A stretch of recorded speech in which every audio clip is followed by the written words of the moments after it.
왜 그때는 보지 못하고 왜 지금에야 보이는 걸까요? 긴 세월을 건너온 마음은 늦게 알아차리는 법입니다. 늦게 알면 더 또렷합니다. 늦게 보면 더 단단합니다. 나는 내 잘못을 먼저 셌습니다. 혹시 내가 소홀했나? 혹시 내가 모질었나? 혹시 내가 서운하게 했나? 밤마다 되묻고 또 물었습니다. 그 물음은 내 등뼈를 굽히고 내 어깨를 가라앉혔습니다. 그러다 어느 날 한 줄기가 마음을 스쳤습니다. 아니었다. 내가 잃은 것은 실수가 아니라 나 자신이었다. 한때는 함께 걷던 사람이 먼저 뒤돌아선 날이 있었습니다. 그날의 공기는 무겁지 않았고 소리의 모서리도 날카롭지 않았습니다.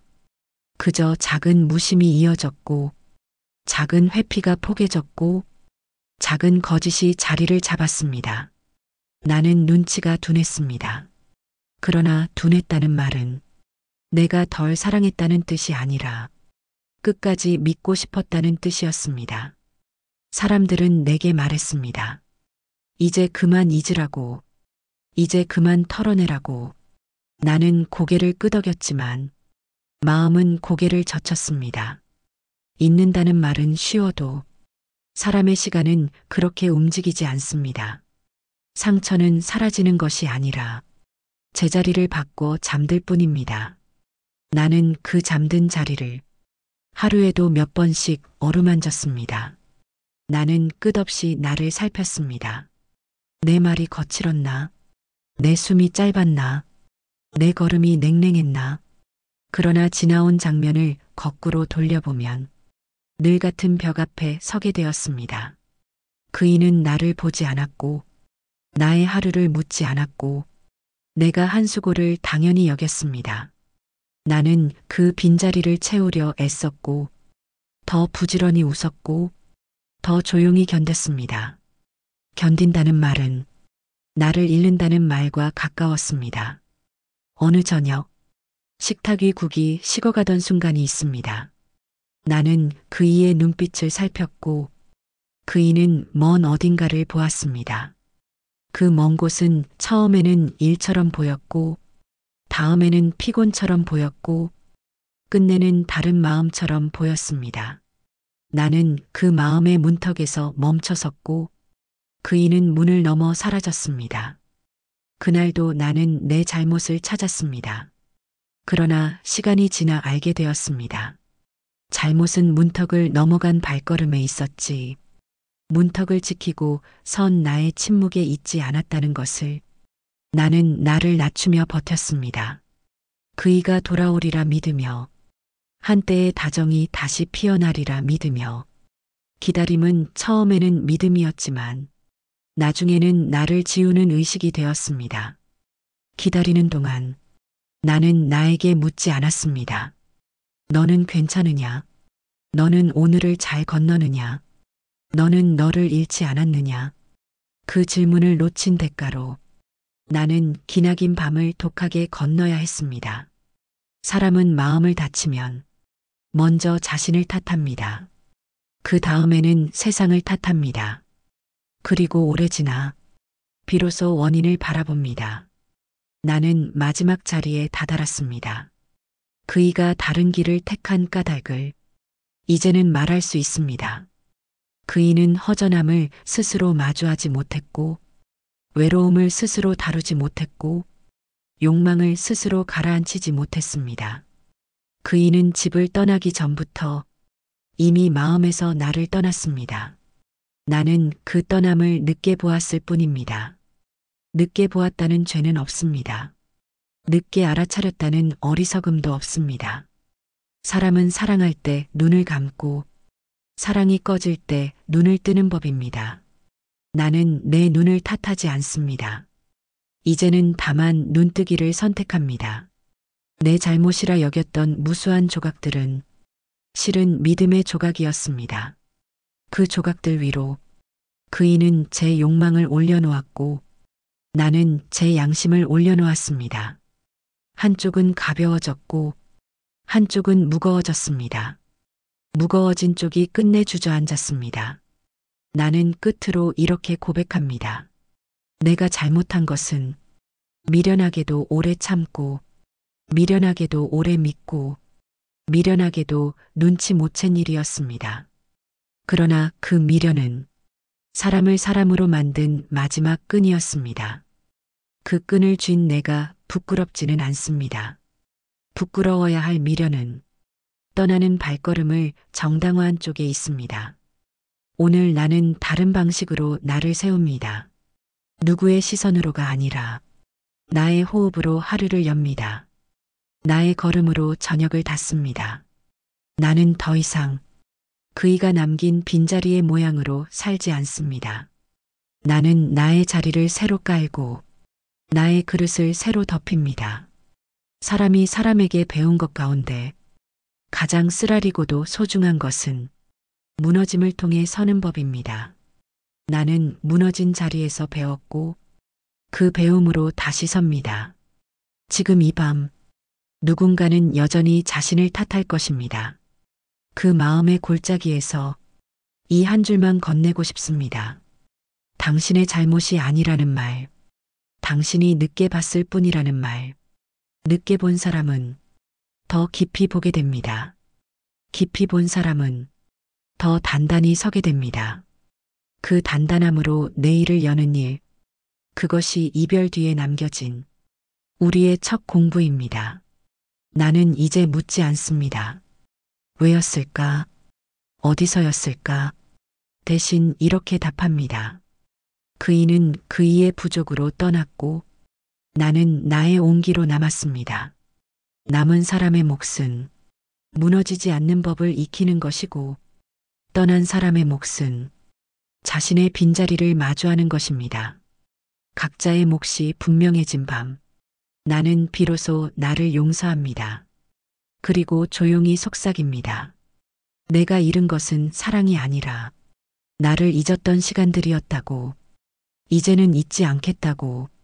그날 이후 나는 내 삶을 처음부터 다시 배워야 했습니다. 이혼이라는 단어는 마음속에서 이미 오래전부터 자라 있었지만 막상 그 단어를 현실로 꺼내는 데에는 상상보다 훨씬 긴 시간이 필요했습니다. 처음 몇 달은 공허했습니다. 하루가 너무 길고 밤은 더 길었습니다. 누군가를 미워하지 않으려는 마음과 억울함을 삼키려는 마음이 엉켜 숨쉬기조차 버거운 날이 많았습니다. 그러나 시간이 지나면서 조금씩 선명해졌습니다. 그 사람의 잘못이 아니라 내가 너무 오래 방치했던 사실들이 보이기 시작했습니다. 남편이 바람을 피운 건 갑자기 일어난 일이 아니었습니다. 그는 늘 외로움을 두려워했고 누군가에게 인정받는 걸 갈망했습니다. 그게 아내가 아니더라도 말입니다. 결혼 초반부터 그는 늘 중심이 되고 싶어 했고 내가 기뻐할 때보다 본인이 대접받을 때만 웃었습니다. 나는 그게 남자니까 당연한 거라 생각했습니다. 하지만 그건 사랑이 아니라 존중받고 싶은 아이 같은 욕망이었습니다. 상담을 하며 깨달은 것이 있습니다. 남편들이 바람을 피우는 이유는 대부분 사랑 때문이 아니라 자기 존재감 때문입니다. 젊을 땐 사회에서 인정받았지만 나이가 들수록 인정의 무대가 줄어듭니다. 그때 그들은 집에서라도 누군가에게 필요하다는 감각을 느끼고 싶어 합니다. 문제는 그 욕망을 아내에게서 찾으려 하지 않고 새로운 사람에게서 찾는다는 겁니다. 그건 외로움의 문제이자 미성숙의 문제입니다. 어른이 된 남자가 감정을 다루지 못하면 가정을 무너뜨립니다. 아내가 잘못한 게 아닙니다. 그들이 스스로의 불안을 관리하지 못한 겁니다. 나는 내 잘못을 찾기 위해 수없이 거울을 보았습니다. 내가 너무 차가웠던 걸까? 내가 대화하려 하지 않았던 걸까? 하지만 이제는 압니다. 내가 잘못한 건 그의 문제를 사랑으로 고칠 수 있다고 믿은 것이었습니다. 사람은 바뀌지 않습니다. 특히 자기 중심적인 사람은 늙을수록 더 자기만 봅니다. 그래서 저는 이혼 후 처음으로 내 인생의 중심을 나에게로 옮겼습니다. 남편의 기분이 아니라 내 기분을 살폈습니다. 남편의 취향이 아니라 내 하루의 리듬을 만들었습니다. 처음에는 낯설고 외로웠지만 어느 순간 깨달았습니다. 이게 진짜 평화구나. 이게 진짜 사랑받는 기분이구나. 이혼하고 나서야 비로소 알게 된 건 남편이 바람핀 이유가 내 탓이 아니라는 겁니다. 그는 늘 다른 누군가의 눈으로만 살았습니다. 자신을 비춰줄 거울이 필요했지 진심으로 사랑할 사람은 아니었습니다. 나는 그 거울 역할을 너무 오래 했던 겁니다. 이제는 그렇게 살지 않습니다. 누군가의 인정을 받기 위해 애쓰지 않고 누군가의 기분에 맞추지 않습니다. 내가 잘못한 건 단 하나였습니다. 내 삶을 타인의 온도로 재려했다는 것. 그 어리석음을 깨닫는 데에 60년이 걸렸지만 그래도 늦지 않았습니다. 지금 이 방송을 듣고 있는 누군가도 아직도 자신을 탓하고 있을 겁니다. 내가 좀 더 이해했더라면, 내가 그때 맞춰줬더라면. 하지만 아닙니다. 당신은 이미 충분히 노력했습니다. 그 사람이 떠난 건 당신의 부족함 때문이 아니라 그의 불안이 감당할 수 없을 만큼 커졌기 때문입니다. 이제부터는 당신이 당신을 위로할 차례입니다. 그 사람의 욕망을 돌보던 손으로 이제는 당신의 삶을 돌보세요. 그 손끝에 새 희망이 자랄 겁니다. 당신은 결코 실패한 게 아닙니다. 단지 늦게 눈을 떴을 뿐입니다. 그리고 인생은 눈뜬 사람에게 다시 시작됩니다. 이혼을 한 지 시간이 조금 지나고 나서야 비로소 나는 내 인생을 객관적으로 바라볼 수 있었습니다. 상담을 하며 수많은 부부의 이야기를 듣다 보면 패턴이 보입니다. 남편이 바람을 피운 이유는 대부분 결핍 때문이 아닙니다. 자기 중심적인 회피 때문입니다. 그는 불만이 있으면 대화를 하지 않았습니다. 문제가 생겨도 마주 앉지 않았고 혼자 사귀거나 피했습니다. 그게 쌓이면 관계는 썩기 시작합니다. 사람은 부부 사이에서 외로움을 느낄 때 대부분 둘 중 하나의 길을 갑니다. 대화를 택하거나 도피를 택합니다. 대화는 용기가 필요하지만 도피는 쉬운 길입니다. 그는 언제나 쉬운 길을 택했습니다. 남편이 바람을 피웠을 때 그건 단순히 다른 여자를 사랑하게 된 게 아닙니다. 현실의 책임에서 도망친 겁니다. 그는 새로운 사람과 웃으며 다시 젊은 시절로 돌아간 듯 착각했겠죠. 하지만 그건 사랑이 아니라 현실 회피의 환상입니다. 나이가 들어도 감정적으로 성장하지 못한 사람은 늘 자신을 이해해주는 사람을 찾아갑니다. 그런데 그 이해는 결국 자기 변명일 뿐입니다. 나는 오랫동안 그 사람을 용서해야 하나 고민했습니다. 그러나 용서란 상대를 위한 게 아니라 나를 위한 일임을 나중에야 알았습니다. 용서하지 않으면 그 사람은 내 머릿속에 계속 삽니다. 용서하고 나면 그 사람은 단지 과거의 인물로 남습니다. 그 차이는 엄청납니다. 이혼 후 나는 내 인생의 문장을 새로 쓰기 시작했습니다. 그때 내가 좀 더 현명했더라면, 그때 눈치라도 챘더라면, 이런 생각을 수없이 반복했지만 결국 이렇게 정리하게 됐습니다. 내가 미련했던 게 아니라 그가 부족했던 겁니다. 내가 순했던 게 잘못이 아니라 그가 그 순함을 이용한 겁니다. 상담 현장에서 늘 느끼는 게 있습니다. 남편이 바람을 피운 집에서 끝내 무너지는 사람은 바람의 피해자가 아닙니다. 끝까지 자신을 탓하는 사람입니다. 그들은 자신을 원망하며 무너집니다. 하지만 자신을 지켜낸 사람들은 다릅니다. 그들은 상대의 행동을 분석하고 현실적으로 정리합니다. 그리고 자신에게 이렇게 말합니다. 나는 이미 충분히 잘했다. 이혼은 사랑의 실패가 아니라 관계의 현실을 인정하는 일입니다. 더 이상 맞지 않는 옷을 입고 평생 숨막혀 살 필요는 없습니다. 사람은 누구나 틀릴 수 있고 관계도 변할 수 있습니다. 그걸 인정하는 게 어른의 용기입니다. 나는 내 인생을 실패라 부르지 않습니다.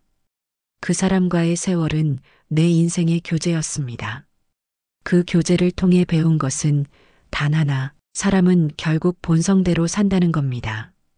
그리고 나는 그 본성을 너무 늦게 알았을 뿐입니다. 그래서 후회 대신 기록을 남겼습니다. 나를 아프게 했던 말, 그가 반복하던 행동, 내가 참고 넘겼던 순간들을 적었습니다. 그 기록은 슬픔의 목록이 아니라 내가 다시 일어서는 증거가 됐습니다. 어느 날 그 노트를 덮으며 나는 이렇게 적었습니다. 나는 더 이상 그 사람에게 배우지 않는다. 이제는 나 자신에게 배운다. 이혼 이후의 삶은 외롭지만 그 외로움은 고요했습니다.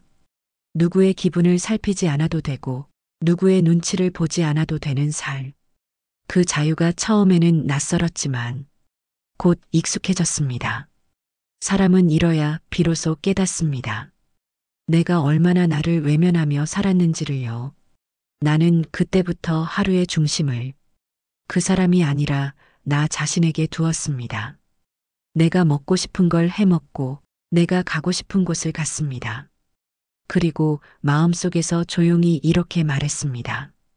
이제는 누구의 아내로서가 아니라 그저 나로서 살아가겠다. 이혼하고 나서야 알았습니다.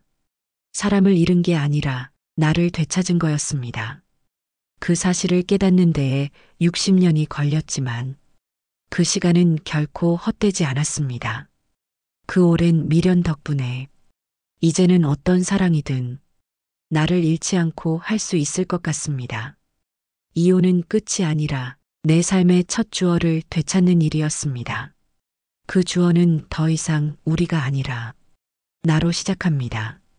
그 문장 하나로 내 남은 인생은 훨씬 단단해졌습니다. 이혼을 결심한 뒤에도 많은 여성들이 주저합니다. 정말 이혼을 해야 할까? 혹시 그 사람이 변하지 않을까? 하지만 저는 수십 건의 상담을 거치며 한 가지 분명히 말씀드릴 수 있습니다. 바람을 피운 남자는 대부분 변하지 않습니다. 그 이유를 알아야 현실적인 선택을 할 수 있습니다. 남편이 외도를 한 뒤 눈물을 흘리며 다시는 안 그러겠다 말할 때 그 말을 곧이곧대로 믿는 경우가 많습니다. 하지만 전문가의 시선으로 보면 그건 죄책감이 아니라 발각된 불안감에서 나오는 반응입니다. 진심으로 반성한 사람이라면 이혼하자는 말에 그래, 내가 맞아라고 합니다. 하지만 대부분의 남편들은 한 번만 봐달라며 매달립니다. 그건 책임이 아니라 자신의 편안함을 유지하려는 본능입니다. 이럴 때 가장 먼저 해야 할 일은 감정이 아닌 증거를 챙기는 겁니다. 이혼 소송에서 유책 배우자, 즉 외도한 쪽이 남편이라면 법은 당신 편입니다. 하지만 법원은 감정이 아닌 증거로 판단합니다. 통화 기록, 문자, 숙박업소 영수증, 심지어 차량 블랙박스까지 모두 당신의 권리를 지켜줄 근거가 됩니다. 이 시점에서 울면 손해입니다. 냉정하게 기록하고 모으고 정리해야 합니다. 두 번째로 해야 할 일은 감정의 무게를 줄이는 것입니다. 배신당한 감정은 폭발적으로 올라오지만 그 감정에 매달릴수록 남편은 오히려 상황을 주도합니다. 내가 미안하다고 했잖아. 너도 나한테 잘못한 게 있잖아. 이런 말을 하며 책임을 분산시킵니다. 그럴 땐 이렇게 말해야 합니다. 당신의 잘못을 인정하는 태도와 내가 받아들이는 결정은 별개다. 이 한 문장이 주도권을 되찾는 시작입니다.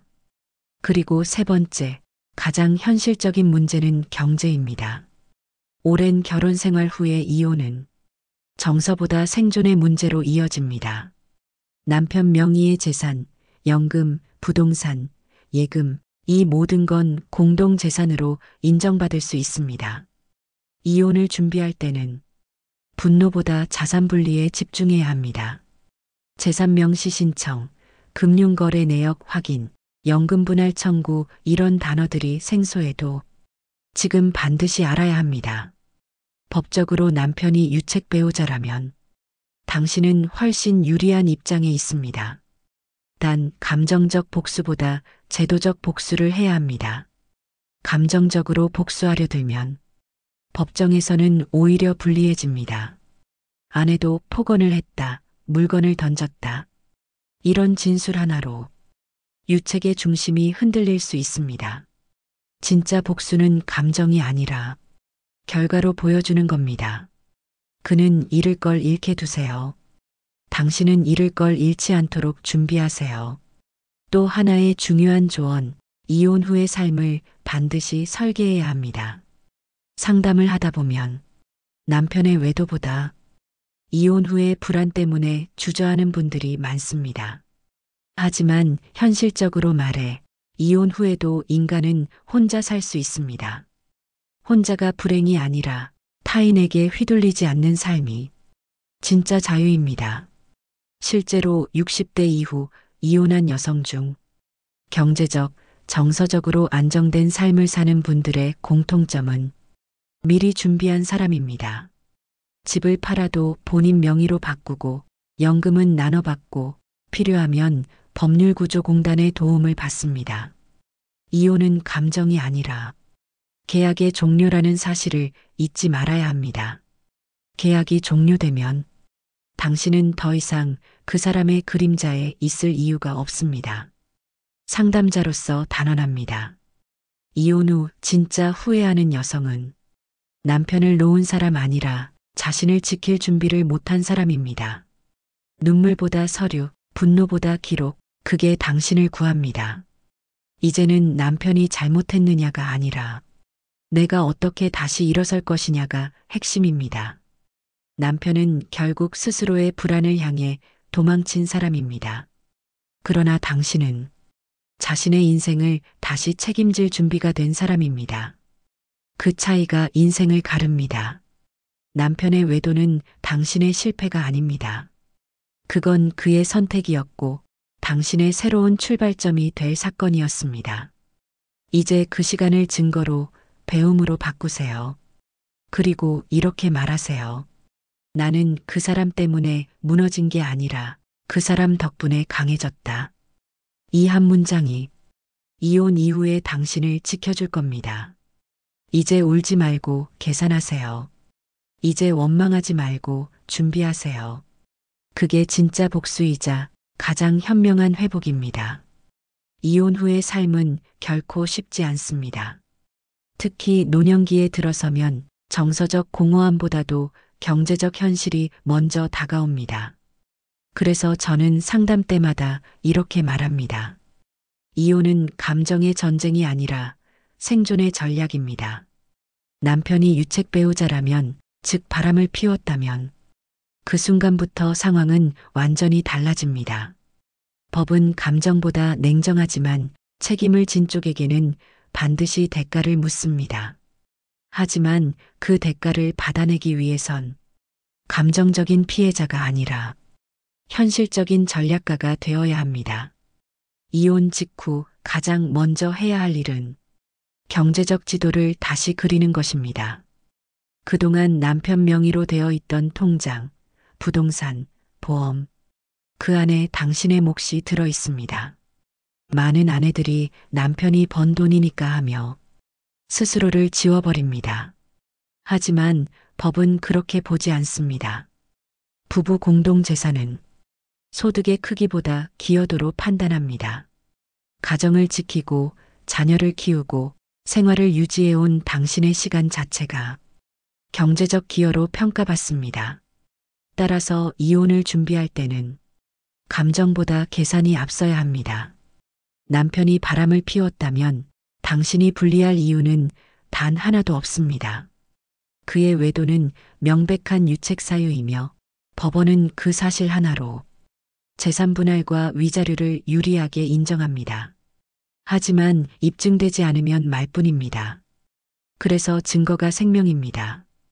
이 시점에서 가장 중요한 건 확실한 증거 확보와 보관입니다.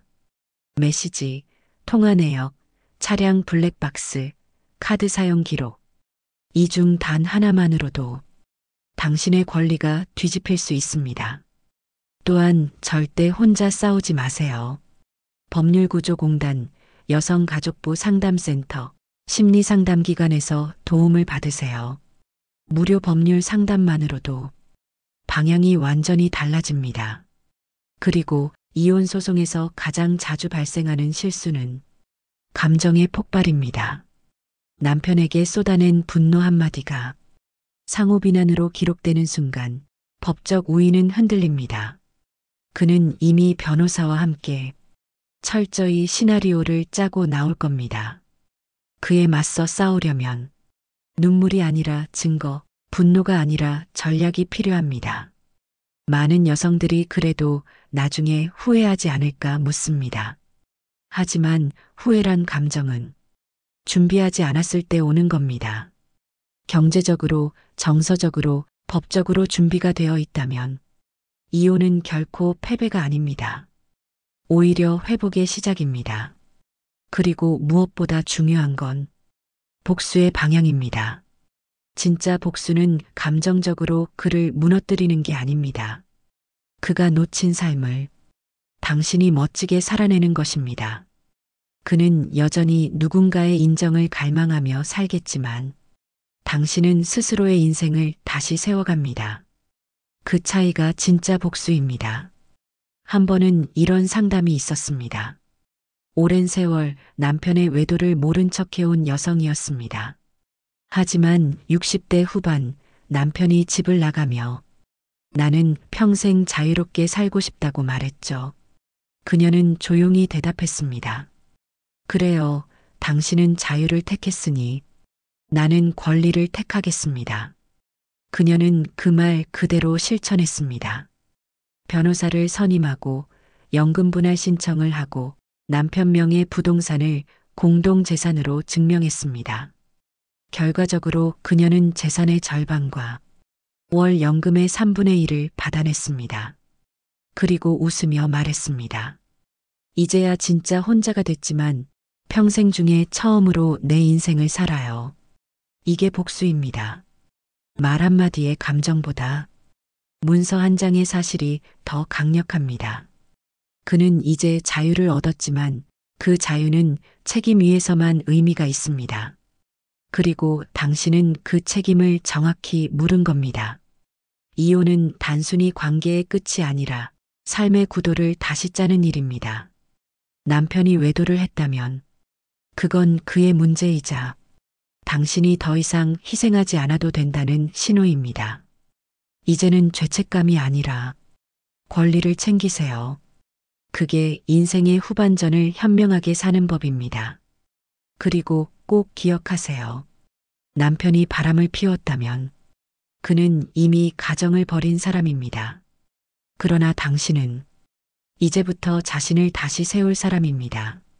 그 차이를 아는 순간 당신의 표정이 바뀝니다. 그리고 그 표정이야말로 그가 가장 두려워할 복수입니다. 이혼 이후의 삶에서 가장 무서운 건 외로움이 아닙니다. 허무입니다. 그동안의 세월이 노력했던 마음이 모두 무너진 듯한 공허함이 찾아올 때 사람은 흔들립니다. 그래서 저는 늘 이렇게 조언합니다. 이혼 후 첫 해는 절대 결정을 내리지 말라고요. 그 시기는 심리적으로 가장 불안한 시기입니다. 사람을 다시 만나거나 사업을 벌이거나 자식에게 기대는 결정은 모두 이 허무에서 비롯됩니다. 그 시기에는 결핍을 채우는 결정이 아니라 자신을 회복하는 선택을 해야 합니다. 상담을 하다 보면 이혼 직후 감정이 격해져 복수를 결심하는 분들이 많습니다. 하지만 그 복수는 대부분 자신을 더 힘들게 만듭니다. 진짜 복수는 나를 다시 세우는 일입니다. 감정의 복수가 아니라 삶의 복수로 바꾸세요. 남편이 외도한 뒤에도 그 사람은 종종 연락을 해옵니다. 잘 지내냐, 몸은 괜찮냐. 그 말들은 미안함의 표현이 아니라 자신이 여전히 영향력 있는 존재라는 확인입니다. 그럴 때 단호해야 합니다. 이제는 남의 일입니다. 이 한마디면 됩니다. 그 말은 감정의 선을 긋는 것이 아니라 관계의 무게를 내려놓는 선언입니다. 또한 이혼 후 재정적으로 가장 중요한 건 당신 이름으로 된 자산을 확보하는 겁니다. 공동 명의의 집을 팔았다면 당신 몫을 정확히 분리해 두세요. 연금 분할도 반드시 신청하세요. 국민연금공단에 방문하면 전 배우자의 납입 기간에 따라 법적으로 나눠받을 수 있습니다. 이건 시혜가 아니라 권리입니다. 그 권리를 행사하지 않으면 그는 여전히 당신의 노후 위에 서 있게 됩니다. 이혼 후 삶에서 가장 큰 변화는 시간의 주도권을 되찾는 일입니다. 그동안은 남편의 식사, 가족의 일정, 그의 기분에 맞춰 살았지만 이제는 모든 계획을 나로 시작할 수 있습니다. 아침에 일어나 커피를 마실 때조차 이제는 누구의 눈치도 볼 필요가 없습니다. 이 단순한 자유가 얼마나 큰 해방인지 깨닫는 데에는 조금의 시간이 필요하지만 그 시간이 지나면 진짜 인생이 시작됩니다. 노년의 삶에서 행복한 사람들의 공통점은 누군가에게 의지하지 않고 스스로의 루틴을 만든 사람입니다. 작은 취미라도 좋습니다. 글을 쓰거나 그동안 미뤄둔 공부를 하거나 동네 복지관의 프로그램에 참여해 보세요. 사회적 연결은 외로움을 줄이는 가장 강력한 방패입니다. 그리고 잊지 마세요. 남편의 외도는 당신의 실패가 아닙니다. 당신이 잘못해서 그가 바람을 피운 게 아닙니다. 그건 오직 그의 선택이고 그가 감당해야 할 인생의 결과입니다. 당신이 눈치채지 못한 건 죄가 아닙니다.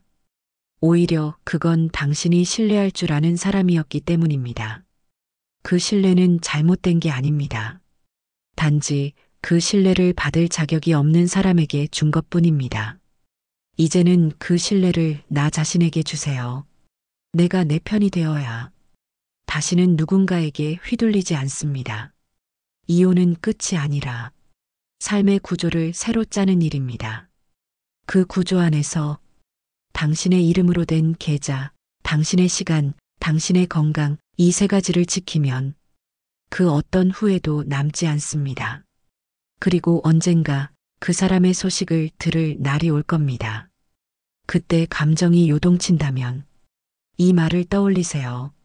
나는 그 사람보다 늦게 깨달았지만 더 현명하게 살아간다. 그 한 문장이 당신을 과거가 아닌 현재에 묶어둘 겁니다. 이혼이 끝이 아닙니다. 이제야 진짜 당신의 인생이 시작된 겁니다. 그 시작은 조용하지만 단단하고 혼자지만 결코 외롭지 않습니다. 당신의 새벽은 이미 밝아오고 있습니다. 이혼 후의 삶을 상담하면서 가장 많이 듣는 말이 있습니다. 이제 뭐라도 해보고 싶은데 무엇부터 해야 할지 모르겠어요. 그 마음 너무 잘 압니다. 수십 년 동안 가족과 남편을 중심으로 살던 사람이 이제야 나라는 주체로 서려니 어색하고 막막할 수밖에 없습니다. 하지만 저는 이렇게 말씀드립니다. 이혼 후의 인생은 다시 배우는 과정입니다. 잃은 걸 세지 말고 남은 걸 써내려 가야 합니다. 이혼이 끝나면 대부분의 분들은 감정적으로 소모되어 있습니다. 하지만 이제부터는 그 에너지를 회복에 써야 합니다. 남편에게 복수하겠다는 생각보다 내가 다시 웃을 수 있는 일을 찾는 게 먼저입니다. 복수는 상대의 불행을 보는 게 아니라 내 행복으로 증명되는 법입니다. 실제로 상담을 통해 이혼 후 인생을 되찾은 여성들의 공통점을 보면 세 가지로 정리됩니다. 첫째, 경제적 독립을 확보한 사람입니다. 남편의 외도로 상처를 받았더라도 경제적 기반이 있으면 심리적 회복이 훨씬 빠릅니다. 그들은 새 일자리를 찾거나 퇴직금을 활용해 소형상가, 임대, 주식 혹은 소규모 창업으로 자신만의 수입원을 만듭니다. 그 과정에서 느끼는 건 통제감입니다. 더 이상 누구의 기분이나 행동에 인생이 흔들리지 않는다는 감각. 그게 진짜 자유입니다. 둘째, 자기 루틴을 만든 사람입니다. 이혼 후 가장 큰 위험은 시간의 공백입니다. 그 공백은 생각을 키우고 생각은 후회를 키웁니다. 그래서 아침에 일어나면 일정한 리듬으로 몸을 움직이고 사람을 만나고 하루를 채워야 합니다. 산책, 독서, 봉사, 공예, 글쓰기.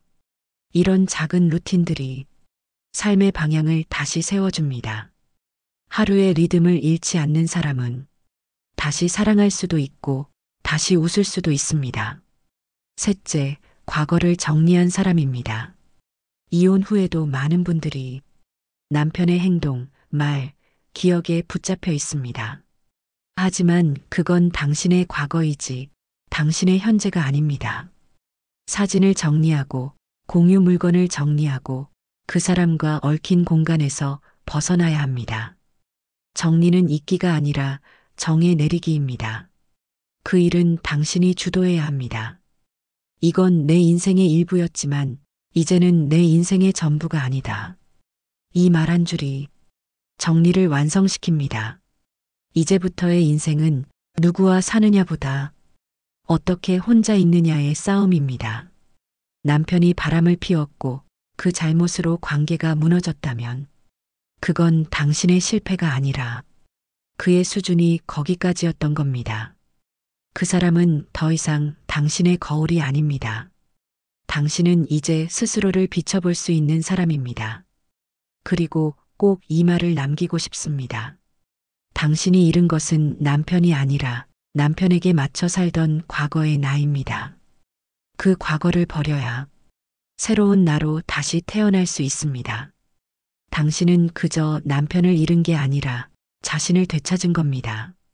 이제부터 해야 할 일은 단 하나입니다. 당신의 이름으로, 당신의 시간으로 당신의 인생을 다시 써내려가는 겁니다. 작은 계획이라도 좋습니다. 매달 일정한 돈을 모으고 하루 3번 자신을 칭찬하세요. 그래, 오늘도 버텼다. 이 말이 습관이 되면 어느새 당신의 표정이 달라집니다. 그 표정은 복수보다 강하고 눈물보다 단단합니다. 남편이 외도를 해서 떠난 건 결국 그가 책임이라는 무게를 감당하지 못했기 때문입니다. 하지만 당신은 감당했습니다. 끝까지 버텼고 결국 놓았습니다. 그건 결코 패배가 아닙니다. 그건 완전한 해방입니다. 이제는 이렇게 말할 수 있어야 합니다. 그 사람은 나를 떠났지만 나는 나를 되찾았다. 이 한 문장이 이 긴 이야기의 결론입니다. 그리고 당신의 새로운 인생의 첫 문장입니다. 그동안의 세월, 그 상처, 그 눈물이 당신의 가치를 깎아내린 게 아닙니다. 오히려 당신을 단단하게 만들었습니다. 이제는 남편의 이름이 아니라 당신의 이름으로 인생을 적을 시간입니다. 그리고 그 이름이 당신이 걸어온 인생의 증거가 될 것입니다. 조용히 말하고 싶습니다. 이혼은 끝이 아니라 나로 돌아온 시작입니다. 그 시작 앞에서 두려워하지 마세요. 당신은 이미 이겨냈습니다.